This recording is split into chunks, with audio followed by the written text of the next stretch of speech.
Oke, Shalom, salam kenal ya teman-teman tuh yang belum kenal saya. Kenalkan nama saya Willy. Eh, saya bekerja sehari-hari sebagai dokter. Saya sudah menikah dan punya satu orang anak.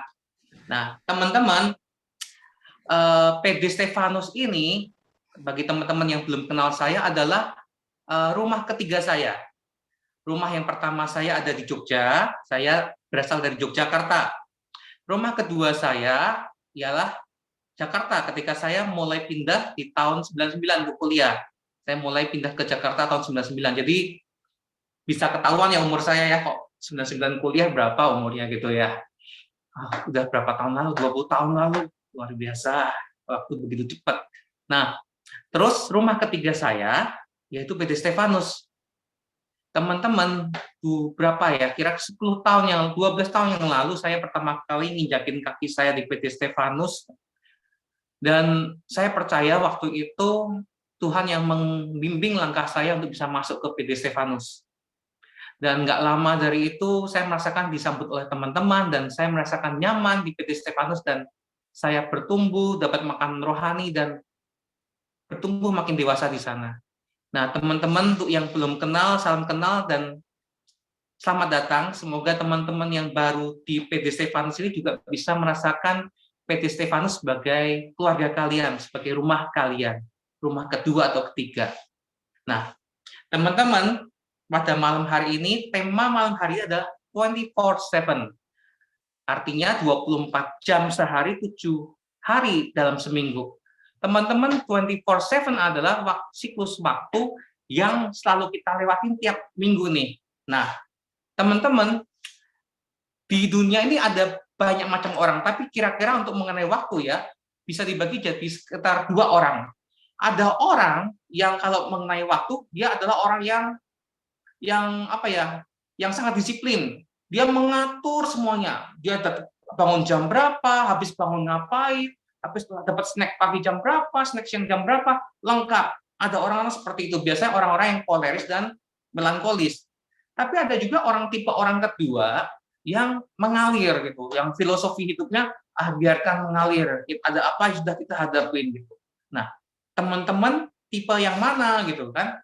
Ada juga mungkin orang ketiga, ada yang bilang teman-teman, ada yang bilang aku orang ketiga, aku nggak dua-duanya kok, aku di tengah-tengah gitu. Nah, teman-teman, tadi ada 2 macam orang atau mungkin 3 macam orang dalam mengatur waktu, dalam menyikapi waktu. Tapi pernah nggak bertanya, sebetulnya kalau menurut firman Tuhan, kehendak Tuhan, harusnya gimana sih kita menyikapi waktu ini? Nah, hari ini, malam ini, kita akan belajar bagaimana memandang pengaturan waktu berdasarkan sesuai dengan kehendak Tuhan.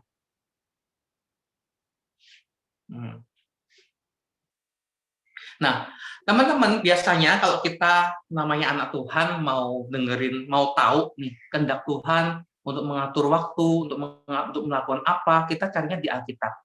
Tapi teman-teman, hari ini kita akan mulai mencari kehendak Tuhan bukan dari Alkitab. Karena sebetulnya firman Tuhan atau kehendak Tuhan itu bisa kita jumpai dalam keadaan sehari-hari, dimanapun juga Tuhan bisa bekerja. Tapi yang penting kita melihatnya dari kacamata iman. Nah, pada malam hari ini, pertama-tama aku akan membawa kita sama-sama untuk melihat bagaimana sih kehendak Tuhan dalam mengatur waktu bukan dari Alkitab, tapi dari sebuah film. Filmnya nggak saya tayangin di sini. Filmnya ada film cukup lama ya, tahun 2008, itu berarti sudah 2008, 12, 13 tahun yang lalu, dan judulnya mungkin banyak teman tahu, judulnya adalah Kung Fu Panda yang pertama. Oke, Kung Fu Panda yang pertama. Semoga teman-teman pernah lihat filmnya ya, karena nggak tahu tuh, 12 tahun yang lalu kalian umur berapa gitu. Dan mungkin kalian ada yang masih kecil niatnya, tapi oke, kita mau lihat film Kung Fu Panda dari kacamata iman. Gimana sih apa yang bisa kita dapatin mengenai pengaturan waktu, melihat waktu dari kacamata iman melalui film Kung Fu Panda. Teman-teman, film Kung Fu Panda itu bercerita tentang 2 orang. Loh, kok 2 orang? Bukannya Kung Fu Panda itu jagoannya satu, si panda itu. Nah, teman-teman, hari ini aku pengen melihat bahwa Kung Fu Panda itu, kalau dilihat dari sesuai dengan tema kita ya, itu menceritakan mengenai pergumulan mengenai 2 orang. 2 orang gimana? 2 orang yang seperti tadi saya bilang, yang satu orangnya sanguin dan Flegmatis, mengalir gitu aja, yang satunya maunya strek-strek, maunya semua teratur gitu. Ya, siapa itu? Yang pertama jagoannya adalah si Po. Po ini pandanya itu, dia jagoan utamanya. Po ini adalah orang yang pragmatis. Kenapa? Dia seorang pemuda yang masih tinggal bersama papanya, dan dia sebetulnya tidak menyukai hidupnya.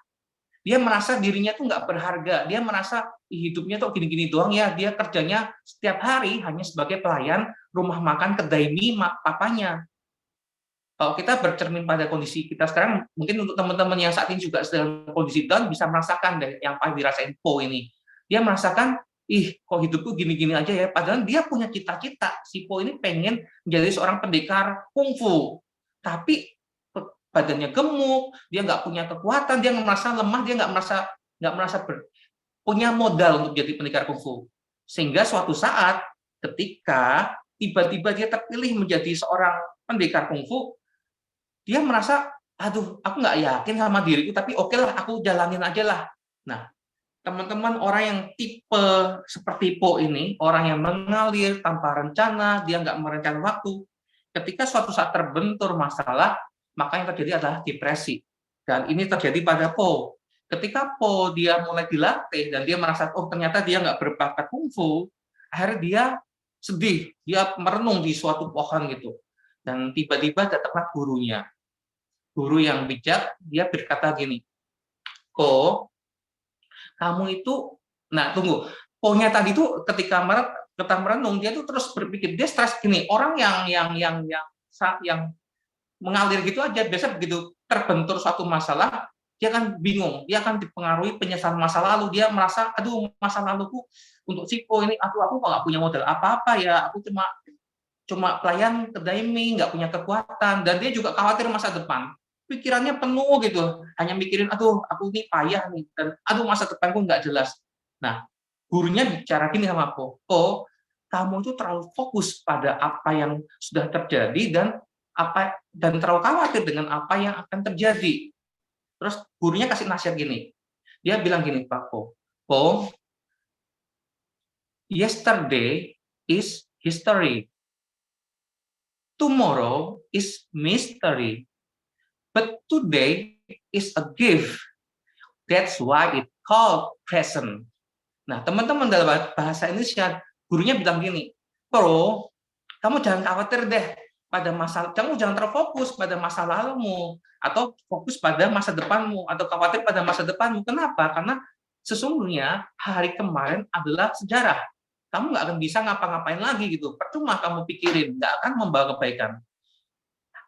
Besok, hari depan, masih suatu misteri. Kamu kok terlalu khawatir juga nggak ada gunanya, nggak akan terjadi apa-apa. Tetapi hari ini adalah suatu pemberian. Pemberian dari siapa? Dari Tuhan. Dan oleh sebab itulah, nah, dalam bahasa Inggris, pemberian ini disebut present, hadiah. Wow. Jadi teman-teman, ternyata dalam film ini kalau kita lihat dari kacamata iman, kita belajar bahwa, oh, ternyata waktu itu adalah suatu pemberian. Pemberian dari Tuhan, hadiah. Teman-teman, kalau teman-teman ya ngasih hadiah ke seseorang, misalnya ke siapa ya, bukan ke anak ya, kalian belum punya anak ya, misalnya ke teman dekat kalian deh, atau siapa yang dekat sama kalian, yang kalian peduli banget, ini aku kasih kamu hadiah. Teman-teman lebih suka mana? Dia tuh oke, dia terima, terus oke, dia taruh gitu aja dan langsung ngomong yang lain gitu, atau mungkin dia habis terima, dia taruh terus dia malah ngomongin hal-hal yang lain, atau kalian begitu dia dapat, dia langsung, wow, terima kasih ya, aduh bagus, aduh aku buka ya, dia buka dan dilihat dan dia wah kelihatan menikmati. Kalian suka yang mana kalau kalian memberikan hadiah dan orang itu responnya yang mana yang kalian suka? Sama, aku rasa kita akan lebih suka kalau orang itu benar-benar bukannya menaruh ke suatu tempat lain, mengacukan, dianggap sebagai masa lalu, atau dia langsung ngomongin yang lain seperti masa depan, tapi kita pasti lebih suka kalau orang kita beri hadiah itu benar-benar fokus pada hadiah yang kita kasih, benar-benar menghargai apa yang kita kasih. Nah, begitu juga Tuhan. Tuhan ketika kita kasih hadiah waktu, dia berikan waktu, maka respon kita sebagai orang bersyukur nomor satu seharusnya adalah benar-benar menghargai waktu yang Tuhan kasih. Enggak lagi fokus pada masa lalu, penyesalan kita, enggak lagi fokus pada masa depan, tapi ih Tuhan kamu kasih waktu ini, aku mau apain ya. Nah itu satu hal yang kita dapetin dari film Kung Fu Panda ini. Tapi terus tadi kan kita ada pertanyaan tuh, yang benar gimana nih Tuhan? Apakah jadi orang yang harus semua diatur atau yang mengalir? Nah, ada satu lagi orang di dalam film Kung Fu Panda ini yang bertolak belakang dengan Sipo. Kalau Sipo tadi mengalir, ada satu orang yang selalu sangat merencanakan semuanya, dan ketika yang terjadi nggak sesuai harapan atau rencana dia jadi stres banget. Yaitu siapa? Yaitu gurunya Po, Master Sifu. Master Sifu ini dia punya rencana bahwa dia pengen punya murid-murid yang hebat gitu. Dia pengen murid yang akhirnya bisa mengalahkan orang yang ditakutin, yang jadi penjahat, yang jadi musuh besar. Ternyata dapatnya si Po gitu. Seorang panda yang gendut, lemah, suka makan, males, lambat gerakannya, napasnya juga pendek. Jadi gurunya benar-benar, aduh ini nggak sesuai rencana aku ini. Aku nggak mau dapat murid seperti ini gitu loh. Nah, teman-teman juga sama seperti kita yang punya sifat semua harus direncanakan. Ketika rencana itu nggak sesuai harapan kita, semua jadi kacau kalut gitu. Nah, tapi apa kata gurunya si Master Sifu ini pada dia? Master Sifu dia bilang gini kira-kira, Master Sifu, kamu mengharapkan semua itu berjalan sesuai dengan harapanmu, dengan rencanamu. Tapi sesungguhnya kamu tuh sudah tertipu oleh illusion of control. Dia bilang gitu. Apa sih illusion of control? Illusion of control itu artinya kita mengira bahwa kehidupan di dunia ini bisa kita atur, kita bisa rencanakan semuanya. Tapi sesungguhnya kita nggak bisa. Waktu itu gurunya ngomong ini, tuh kamu nggak bisa mengaturkan bahwa pohon ini bisa tumbuh atau berkembang seperti apa gitu. Tapi kamu bisa nanam bijinya. Tapi dari alasan aku bisa ngatur kapan harus ku tanam, kapan harus ku siramin gitu. Ya, tapi guru juga bilang walaupun kamu bisa ngatur bijinya, tapi ketika itu tumbuh, tetap aja tumbuhnya jadi pohon peach, pohon pir ya, pohon pir gitu. Nggak bisa kamu ngarepin jadi pohon jeruk. Jadi intinya dia mau ngomong bahwa di dalam hidup ini ternyata ada sesuatu yang lain yang lebih bisa mengontrol hidup kita. Jadi ternyata dua-duanya salah. Kalau tadi di depan kan aku bilang dalam menyikapi waktu ada orang yang cenderung mengalir. Ternyata itu salah. Kita nggak bisa mengalir gitu aja karena itu artinya tidak menghargai pemberian waktu oleh Tuhan. Tapi ada juga orang yang begitu sangat mengatur semuanya gitu. Ternyata itu juga salah. Kenapa? Karena sesungguhnya kita nggak bisa mengatur semuanya. Jadi jawabannya apa?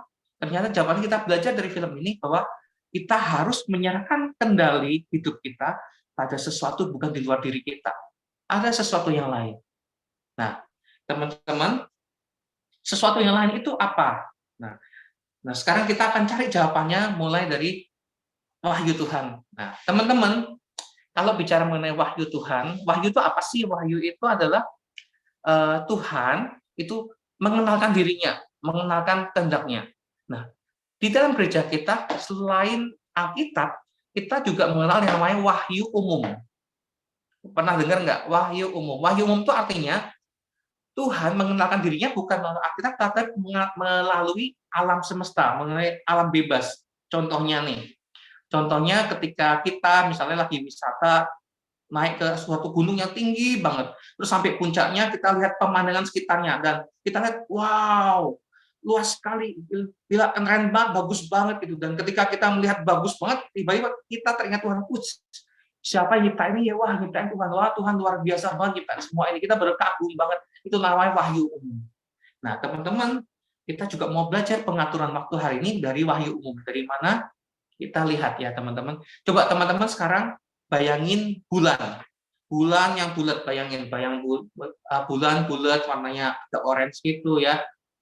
Nah, bulan itu dia berputar pada porosnya, sekaligus dia mengelilingi bumi. Terus bayangin, bumi itu juga berputar pada porosnya, sekaligus dia bergerak mengelilingi matahari.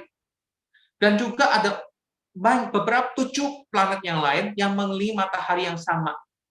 Nah, teman-teman, bayangin sekarang, kalau ketika ada matahari di tengah-tengah dan ada planet-planet di sekitarnya yang berputar-putar, tiba-tiba matahari hilang. Tiba-tiba hilang, entah meredup atau hilang. Bisa nggak bayangin apa yang terjadi pada planet-planet yang ada di sekitarnya itu? Jangan bayangin kalau matahari redup terus kira-kira planetnya bakal tambah dingin, bumi tambah dingin, terjadi kutub. Itu yang terjadi bakal beda banget. Tahu nggak bahwa planet-planet itu bisa bergerak teratur mengelilingi matahari karena matahari sebagai pusatnya itu juga punya gaya tarik gravitasi untuk menjaga semua planet bisa teratur.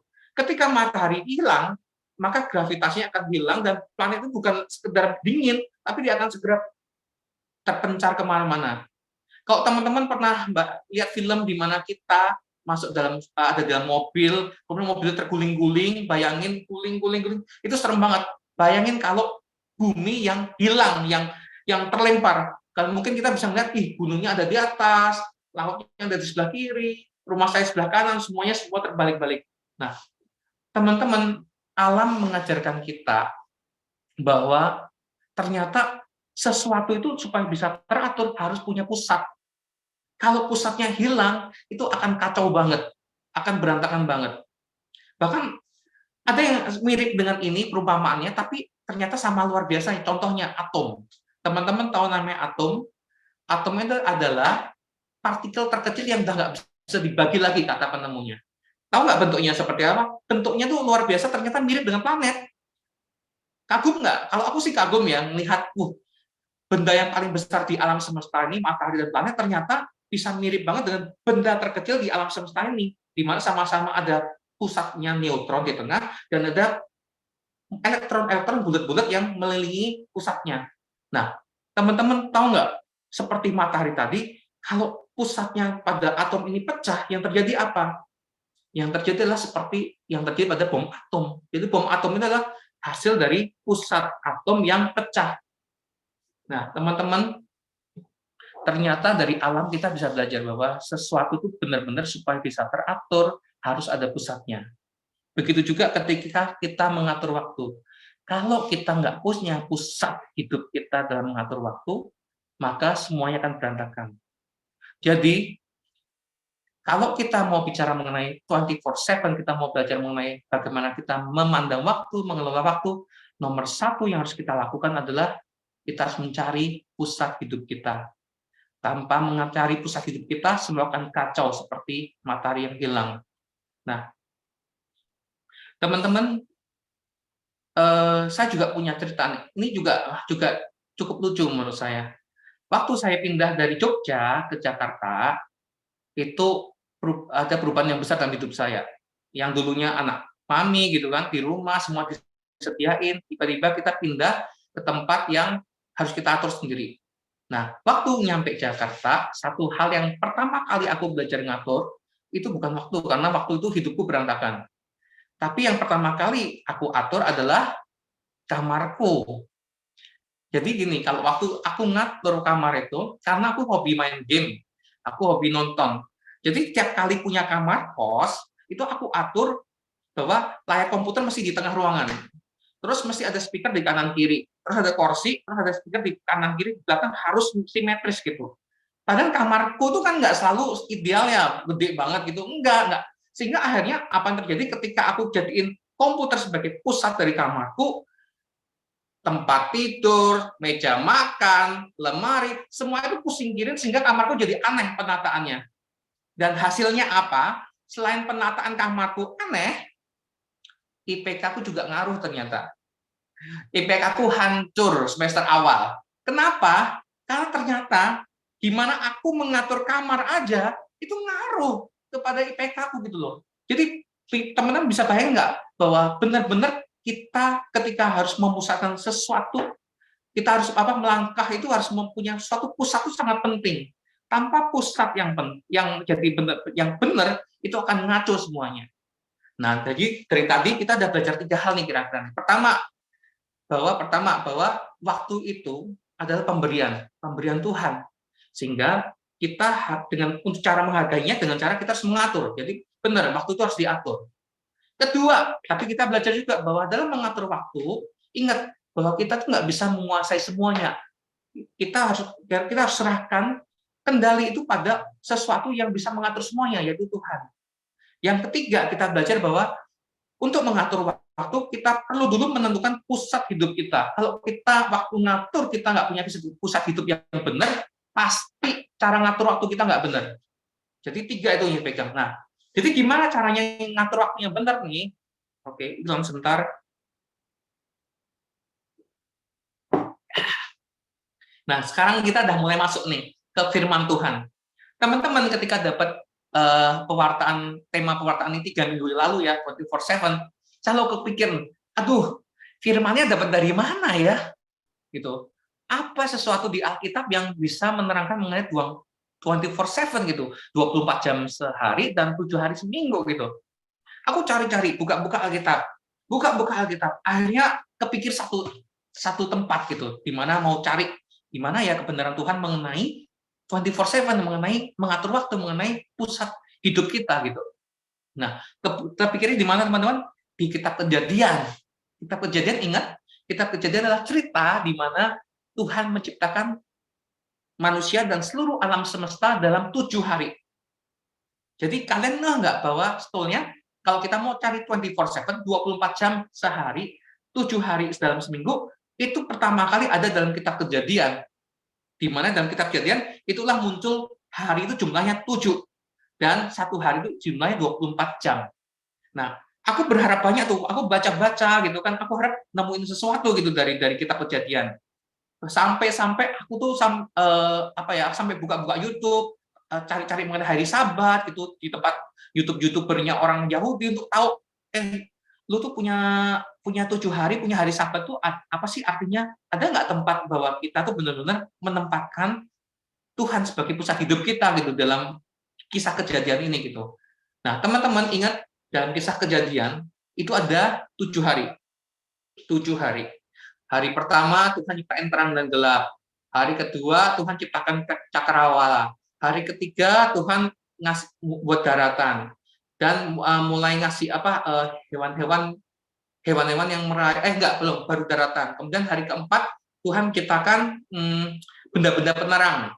Percaya aja deh, saya udah baca kemarin, ada matahari gitu. Dan hari kelima Tuhan ciptakan Tuhan menciptakan hewan-hewan yang di udara dan di laut. Baru hari ke-6 Tuhan menciptakan binatang-binatang yang merayap di daratan dan manusia. Setelah selesai Tuhan menciptakan 6 hari ini, hari ke-7 Tuhan ngapain? Tuhan melihat semuanya sudah jadi dan bagus dan Tuhan istirahat. Nah, jadi hari istirahat ini hari yang dikuduskan oleh umat Yahudi, namanya hari Sabat. Nah, aku cari-cari tuh, artinya apa ya hari Sabat itu ya? Mungkin ini bisa jadi bahan pewartaan hari ini nih. Ada nih yang bisa diambil sebagai sumber bahwa gimana kita mengatur waktu dengan cara Tuhan. Tapi setelah aku cari-cari, aku sampai baca-baca kemana-mana, ternyata intinya hari Sabat adalah adalah hari di mana kita harus istirahat. Itu aja. Kedua, memang hari untuk mengkuduskan Tuhan dalam arti di hari itu diisi dengan berdoa, dengan membaca kitab suci segala macam. Tapi untuk kata-kata bahwa itu harus jadi suatu pusat hidup kita atau bagaimana mengutamakan Tuhan, nggak ketemu. Hampir aja bacaan kitab Kejadian ini aku mau buang nih dari pewartaan hari ini. Tapi untung aja deh. Untung aja habis itu aku ketemu dari suatu channel YouTube yang dikelola oleh Pastor Fransiskan, dia ngasih satu penggenapan dari hari Sabat. Nah, ini yang mungkin teman-teman baru tahu, karena aku juga baru tahu kemarin deh. Jadi kita buka dari Alkitab, dari surat Paulus di Kolose, bab 2, ayat 16. Aku bacaannya, teman-teman. Jadi ceritanya gini nih, ini adalah surat Paulus pada umat di Kolose, di mana waktu itu umat-umat orang Kristen yang awal-awal gitu sama orang Yahudi dibilang, kamu kok udah nggak jalan Sabat sih? Kok kamu gini sih? Kok kamu nggak nurutin hukum Taurat sih? Nah, si Paulus ngasih nasihat ke orang-orang Kolose ini. Dia bilang gini, karena itu janganlah kamu biarkan orang menghukum kamu mengenai makanan dan minuman. Karena orang-orang Yahudi kan selalu ngelarang nggak boleh makan ini, nggak makan itu, gitu kan? Atau mengenal hari raya, atau bulan baru, ataupun hari Sabat. Nah, ini yang penting, karena semuanya ini hanyalah bayangan dari apa yang harus datang. Sedang wujudnya ialah Kristus. Apa sih maksudnya? Nah, teman-teman Baca ulang ya. Karena itu, janganlah kamu biarkan orang menghukum kamu mengenai makanan dan minuman. Jadi jangan biarkan orang-orang Yahudi itu mencerca orang Kristen awal bahwa kamu kok nggak makan sih, kok kamu melanggar ini sih gitu, dan kamu kok nggak ngerayain Sabat sih gitu kan, mengenal hari raya bulan baru ataupun hari Sabat. Nah, alasannya apa dibilang oleh Paulus? Karena semuanya ini, jadi semua aturan ini hari Sabat segala macam itu hanyalah bayangan dari apa yang harus datang. Teman-teman, teman-teman tahu nggak bahwa di dalam Alkitab kita ada perjanjian baru dan perjanjian lama. Perjanjian lama itu artinya kisah-kisah yang terjadi sebelum Yesus lahir. Perjanjian baru artinya kisah-kisah yang terjadi setelah Yesus lahir. Nah, terus kenapa? Apa pentingnya harus dibagi-bagi? Apa karena hanya sekedar Yesus lahir terus dibagi? Ternyata enggak. Dibilang Paulus bahwa sebenarnya semua kisah yang ada di masa lalu sebelum Yesus lahir itu hanya suatu cerita untuk persiapan supaya kita bisa mengerti apa yang diinginkan Yesus setelah Yesus datang. Jadi dibilang sebagai bayangan dari yang seharusnya datang, yaitu Yesus. Nah, begitu juga hari Sabat. Maksud kalau mau supaya lebih jelas lagi, contoh gini deh. Ketika kamu waktu masih TK, kamu kan diajari A, B, C, tapi kamu nggak tahu cara ngerangkai kata, kamu hanya tahu A, tapi nggak tahu artinya apa. Baru setelah SD, kamu diajarin, oh, A, IBO gitu misalnya, IBO jadi ibu gitu ya. Ya, jadi kita baru tahu setelah SD. Nah, sama perjanjian lama itu dibuat seakan-akan untuk mempersiapkan bangsa Israel untuk tahu apa yang dikehendaki Tuhan di perjanjian baru. Nah, gimana dengan Sabat ini? Nah, akhirnya aku baru tahu pastor itu jelasin gini, teman-teman, ketika Tuhan menciptakan manusia pada hari ke-6, tahu nggak kalau menurut orang Yahudi sebetulnya angka 6, hari ke-6 itu artinya hari yang angka yang tidak sempurna, sehingga dibilang manusia itu tidak sempurna gitu. Nah, padahal Yesus pernah bilang seharusnya kamu disempurna seperti Bapamu di surga yang adalah sempurna.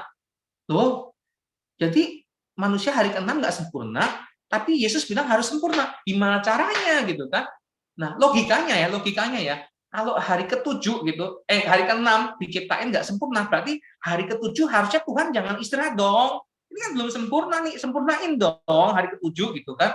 Tapi kok tiba-tiba Tuhan malah tidur, malah istirahat, gimana? Berarti belum selesai nih. Nah, inilah yang diterangkan oleh pastor itu, dia bilang gini, ketika waktu itu, awal-awal umat Kristen jemaat perdana ya, awal-awal orang Kristen ada gitu kan, mereka kan juga orang-orang Yahudi. Mereka tuh pertama-tama masih ikut hari Sabat, jadi tiap Sabtu mereka masuk ke Bait Allah dan belajar. Baru kemudian hari Minggunya mereka Ekaristi, membagi roti dan merayakan kebangkitan Tuhan. Nah, teman-teman, nggak begitu lama dari itu baru Paulus nyadar, ternyata dulu manusia itu nggak sempurna, sehingga akhirnya Adam jatuh, makanya sekarang harus disempurnakan. Loh, cara menyempurnakan gimana? Nah, jawabannya ada di Korintus.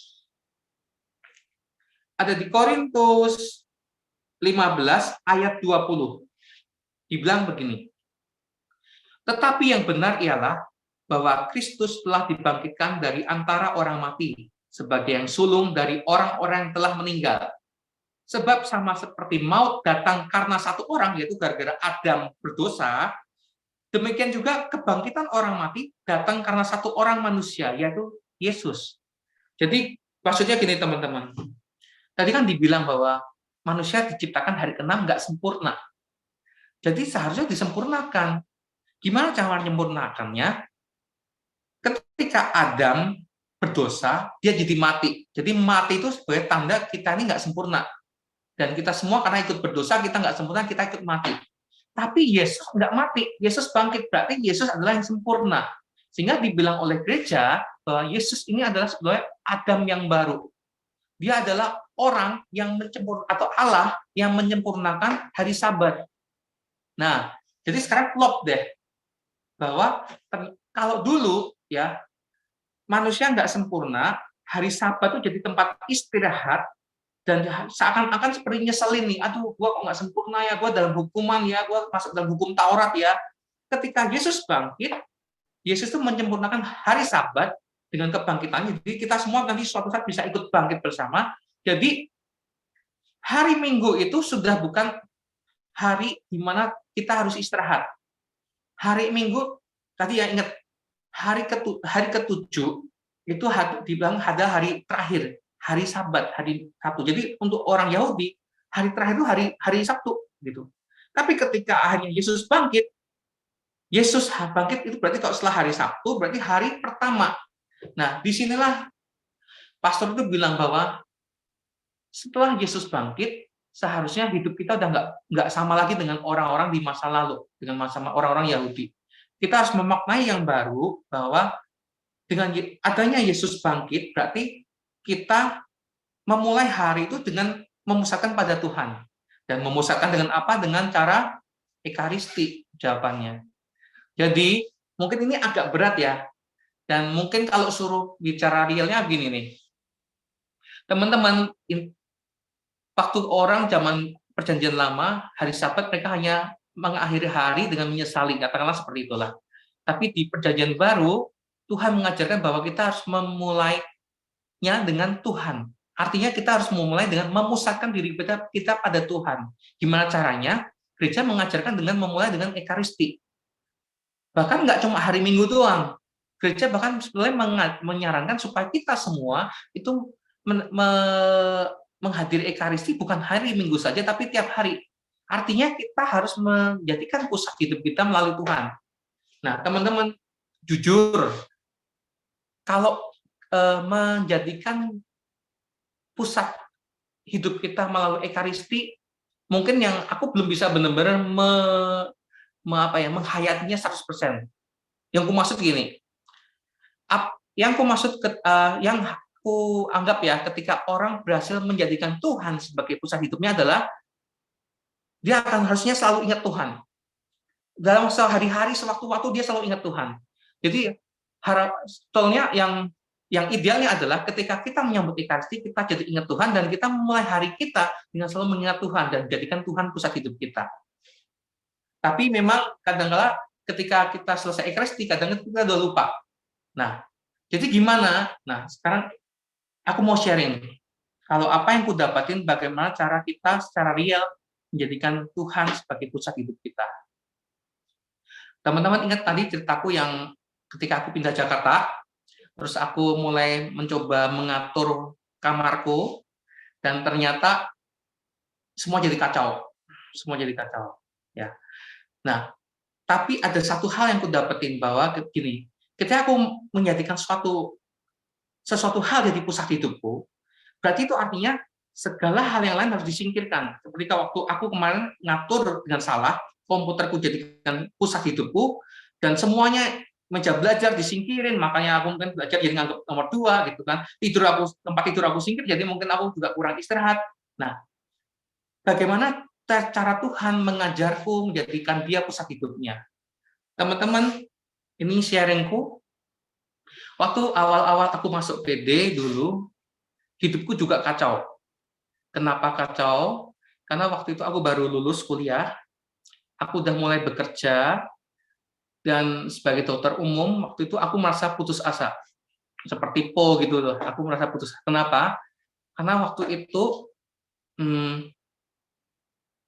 pendapatan seorang dokter umum sangat rendah banget untuk orang yang baru lulus. Untuk perbandingannya ya, dokter spesialis waktu itu sekali periksa orang, mungkin dia dapat langsung 150.000. Sedangkan dokter umum sekali periksa paling dapat sekitar 15.000. Jadi aku butuh 10 orang pasien untuk bisa dapat penghasilan satu dokter spesialis. Padahal waktu itu aku sangat terikat dengan uang. Kenapa teman-teman? Karena aku hidup dilahirkan di keluarga yang cukup, katakanlah, berkecukupan lah. Sehingga dalam mindsetku, aku juga pengen gaya hidup yang punya level yang sama. Sehingga aku sangat stres gitu ya, ketika hidup yang aku dapatin itu nggak sesuai harapanku. Nah, waktu itu aku datang ke PD, dan karena aku merasa Tuhan memang memanggilku ke sana, dan ketika aku merasa bahwa Tuhan punya sesuatu maksud di situ, Maka yang kulakukan apa? Sama seperti ketika aku mengatur kamarku, kali ini beda. Kalau waktu aku mengatur kamarku, aku jadikan komputer sebagai pusat hidupku. Waktu aku mulai kenal PD, aku jadikan PD sebagai pusat hidupku. Teman-teman, ini bukan yang ideal ya, ini mungkin salah, karena harusnya kita jadikan ekaristi dan Tuhan sebagai pusat hidup. Tapi waktu itu, Tuhan punya langkah awal mengajarku dengan begitu. Aku jadikan PD sebagai pusat hidupku. Artinya apa? Waktu itu, bayangin, penghasilanku sehari itu paling parah ya. Aku bisa bekerja 24 jam jaga di suatu klinik, dapat cuma 70.000. Dan seminggu aku cuma jaga 3 kali. Jadi seminggu aku dapat uang kira-kira 200-300 ribu lah. Sehingga waktu itu saking saking sedikitnya yang aku dapetin, aku sampai dijulukin Bapak Indomie Indonesia. Karena apa? Sama teman-teman kosku. Karena tiap hari aku makan Indomie. Pagi rasa soto ayam, siang rasa bakso, malam ayam bawang. Terus besok dicampur. Oh, bakso tambah soto ayam rasanya seperti apa ya? Sampai teman-teman kosku tuh atau julukanku Bapak Indomie Indonesia. Terus bilang, kamu dokter kok nggak ngerti kesehatan sih? Ya gimana? Aku pepet gitu kan. Nah, teman-teman, logikaku ya, kalau orang normal waktu itu, ini penghasilan kurang nih, berarti harusnya bekerja lebih banyak dong gitu. Kenapa bisa gitu? Karena gini, PD itu adanya malam hari, benar? Jam 7 malam. Padahal untuk dokter yang masih lulus, yang belum punya pengalaman apa-apa, tawaran kerja itu biasanya 24 jam, yang nggak enak gitu. Jadi kalau lu ambil hari Kamis, ya hari Kamis itu nggak bisa kerja sama sekali.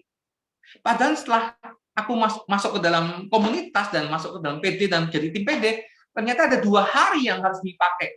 Yang pertama Kamis, yang kedua Rebo. Kamis untuk PD Kamis, Rebo untuk PD tim. Terpaksa aku ngosongin waktu 2 hari itu. Jadi aku singkirin ya semuanya. Jadi aku kerja cuma Senin, Selasa, Kamis, Senin, Selasa, Jumat, dan Minggu. Minggu kenapa dapatnya Minggu? Ya supaya Sabtunya aku bisa misa, dan Minggu dapatnya karena yaitu dokter lain nggak mau kerja di hari Minggu karena hanya dokter-dokter yang masih baru gini yang mau terima kerjaan hari Minggu gitu. Jadi stres deh, mohon stres. Tapi yang ku dapetin waktu itu gitu loh. Kayak Tuhan mau sesuatu deh. Nah, ayat yang ku pegang waktu itu adalah Matius 6 ayat 33. Carilah dahulu kerajaan Allah dan kebenaran, dan semua akan ditambahkan kepadamu.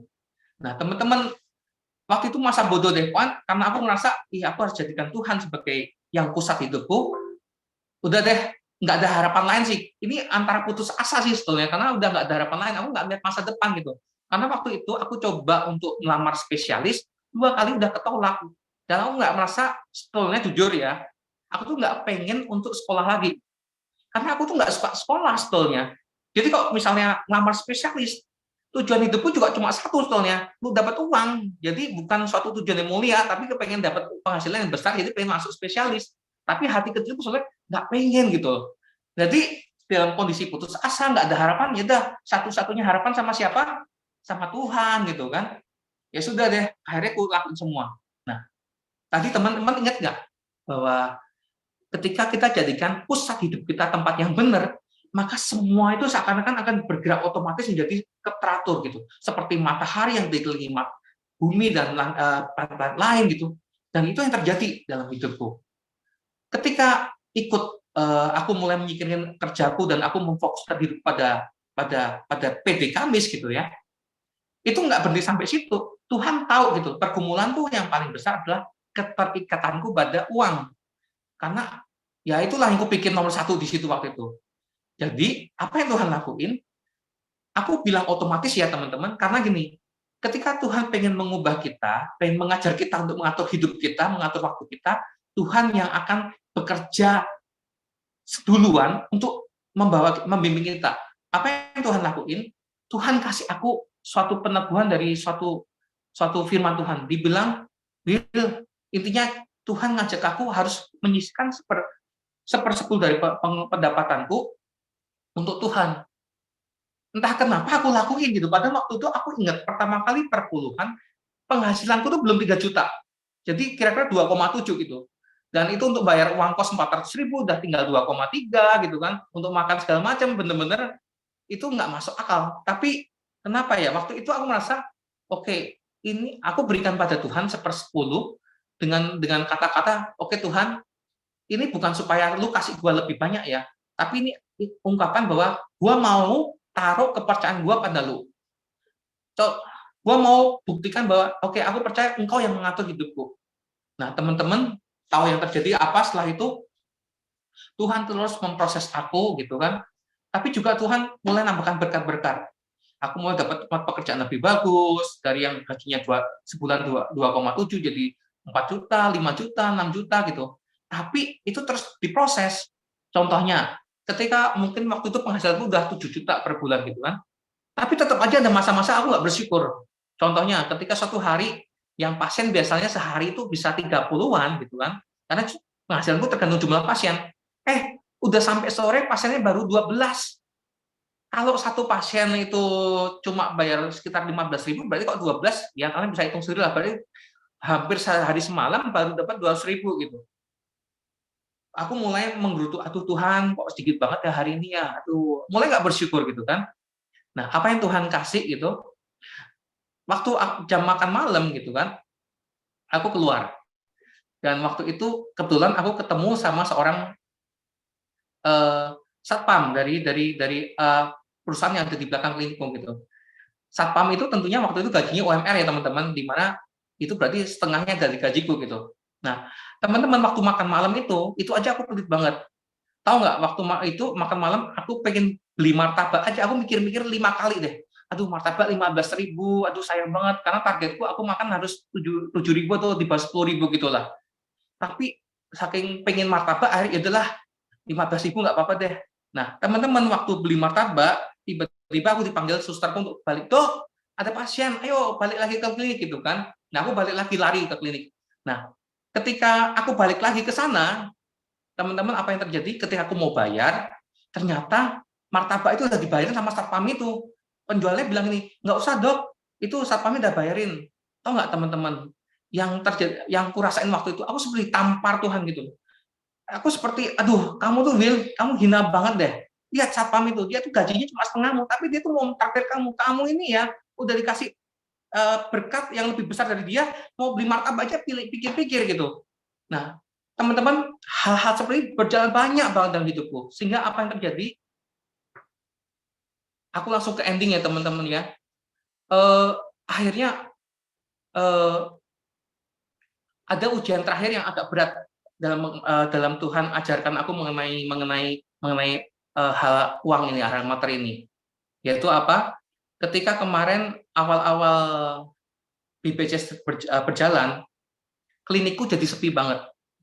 Yang dulunya pasien 40, itu bisa jadi cuma tinggal 10 atau 12 orang. Itu ngeri banget. Nah, waktu kondisi, dan aku juga punya pekerjaan lain yang kemudian harus berhenti kontraknya sehingga penghasilanku berkurang lagi sepertiga. Di situ aku benar-benar mengeluh sama Tuhan, aduh Tuhan, gua kan pengennya tiap bulan, tiap tahun naik ya, pengennya naik terus gitu, karena selama ini Tuhan kasih terus naik tiap tahun. Kok tiba-tiba kali ini berkurang tinggal setengah gitu. Waduh Tuhan, gimana nih, gimana mau kawin nih, saya takut nih mau kawin, nggak yakin bisa nikah nih, gimana mau biayain anak istri gitu kan. Tapi kemudian aku mikir, Tuhan udah ngajar aku bertahun-tahun gitu, masa kali ini gagal lagi ujiannya gitu. Jadi aku akhirnya tekatkan hati dan aku bilang gini sama Tuhan, oke Tuhan, kamu yang kasih aku semuanya ini, selama ini kamu kasih aku tambah terus, tiap tahun lu tambahin terus, dan kali ini lu ambil, itu hakmu Tuhan, aku hanya bisa pasrah. Aku lakuin itu tuh, teman-teman. Dan yang apa yang terjadi, tiba-tiba di masa-masa kritis, ada teman PD kita yang tiba-tiba WA, suatu hanya WA kecil doang yang mungkin nggak penting, lamaran di tempat kerja, dibutuhkan dokter umum gitu kan. Aku pikir lumayan lah, mungkin bisa ngisi waktu yang aku sepertiga penghasilanku itu hilang gitu kan. Aku nyoba ngelamar, ternyata di situ itu bukan dia ngarepin aku seperti bisa ngisi waktu part time, tapi dia harus ngarepin aku full time. Dan singkat cerita ternyata Tuhan memberikan berkatnya sehingga saat ini aku bekerja di tempat itu, penghasilanku bisa dibilang hampir hampir 2 kali lipat dari semula, dari penghasilanku aku paling besar waktu masih tempat yang lama. Dan jam kerjaku yang dulunya 24 jam dan 12 jam, sekarang cukup bekerja 8 jam. Nah, tapi bukan itu yang aku ingin sampaikan teman-teman. Tadi kan intinya adalah gimana menjadikan Tuhan pusat hidup kita. Dan tadi dibilang bahwa tanda bahwa lu udah jadikan Tuhan sebagai pusat hidupmu adalah dalam setiap aspek hidupmu, ketika lu jalanin itu, lu ingat sama Tuhan. Nah, teman-teman, melalui proses yang bertahun-tahun itu, akhirnya sekarang aku bisa ngerti namanya bersyukur sama Tuhan seperti apa. Sekarang aku bekerja di suatu klinik BPJS, dan yang melayani pasien-pasien BPJS dan umum, di mana gajiku fix. Tahu nggak jeleknya gaji fix itu apa? Artinya, lu semakin melayani banyak pasien, lu semakin bete. Karena lu nggak dibayar lebih. Semakin pasien lu sepi, lu semakin happy. Yes, sepi, nggak ada orang. Yes, tinggal santai-santai doang gitu. Nah, teman-teman, ketika kemarin corona, lagi pas parah-parahnya, pasienku yang awalnya normal tuh 30 sampai 50, itu melonjak jadi 80, satu shift sekali aku jaga. Itu capeknya capek banget gitu. Syukur banget sekarang udah mulai agak normal balik ke 30. Tapi gini teman-teman, kalau dulu aku yang dulu kerja seperti itu pasti tiap kali dapat pasien bawel, pasien apa pasti aku ngeluh, dan mungkin aku bisa nggak emosi, bisa marah, bisa melayani dengan baik. Tapi sekarang tiap kali aku terima paksa pasien, yang keinget Tuhan udah kasih lu baik, Tuhan udah kasih lu baik. Jadi gua harus baik sama pasien gitu. Kadang-kadang ini masih perlu proses ya teman-teman. Bahkan kadang aku tuh takut gitu loh. Kalau aku tuh nggak melakukan cukup baik sehingga nanti Tuhan angkat, itu pikiran jelek gitu. Tapi yang aku rasakan saat ini, paling nggak tiap kali periksa pasien aku ingat Tuhan. Dan itu sesuatu yang bukan ku banggakan, tapi ku syukurin bahwa oh Tuhan udah bekerja dalam hidupku gitu. Nah, teman-teman, untuk menjadikan Tuhan bagi pusat hidup kita, kita juga harus belajar bahwa hidup kita di PD ini ya, aku diajarin bahwa kita harus menentukan prioritas. Dan dalam PD diajarkan prioritas pertama adalah Tuhan. Yang kedua adalah keluarga. Yang ketiga adalah pekerjaan. Yang keempat adalah pelayanan. Dan yang kelima, teman-teman refreshing segala macam.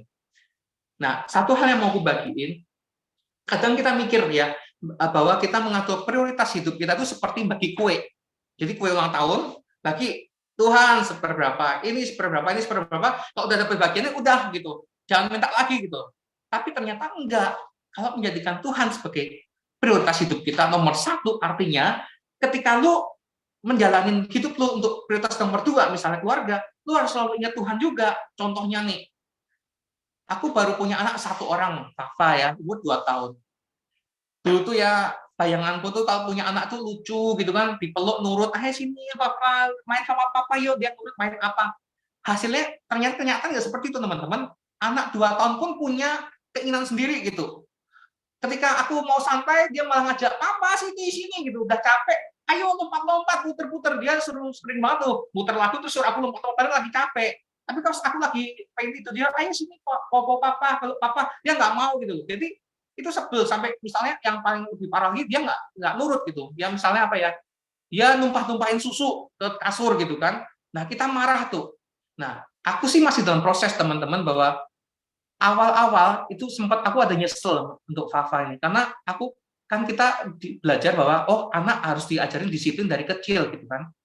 Nah kita ini orang tua baru tuh nggak ngerti ngajar disiplin itu sampai sekeras apa gitu. Pernah sampai dia aku marahin gitu ya, aku teriakin gitu, dan efeknya sampai berbulan-bulan. Yang dulunya kok tidur tuh suka deket ke aku, dia sekarang kok tidur nggak mau deket ke aku lagi gitu. Jadi seperti ada luka batin gitu. Nah kita yang orang PD kita tahu nih, luka batin itu efeknya besar gitu. Jadi aku nyesel banget gitu.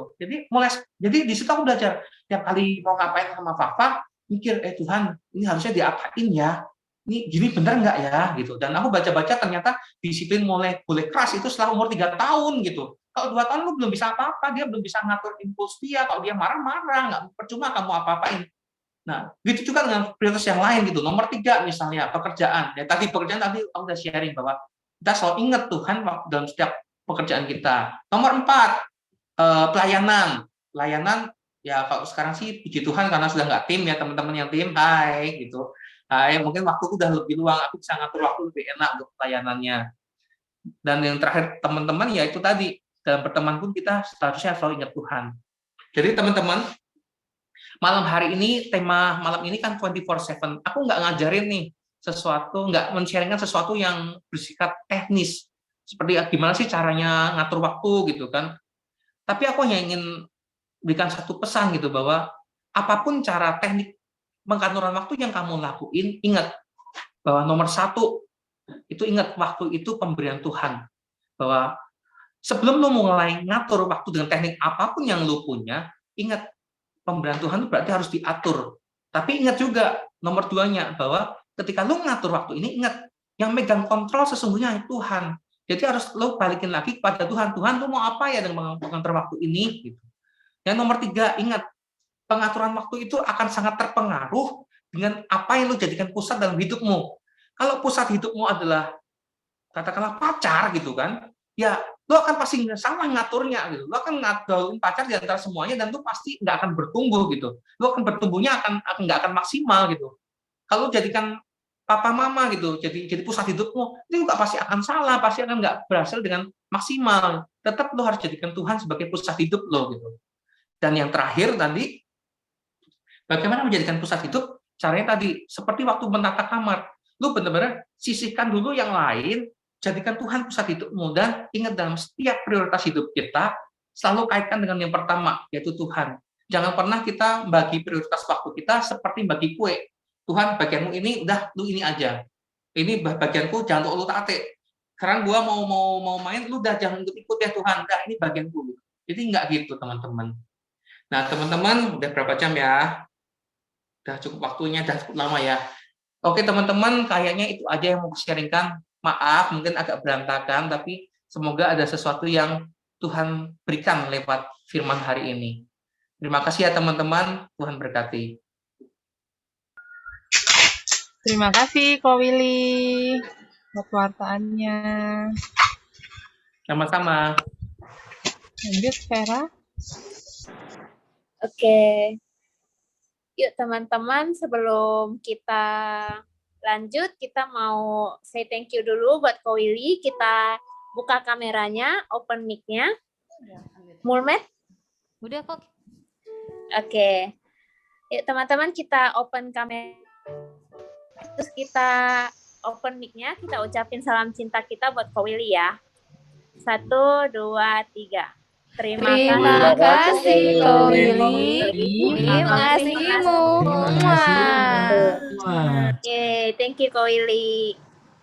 Terus teman-teman jangan matiin videonya dulu, sebelum kita lanjut kita foto dulu ya bareng ya. Oke.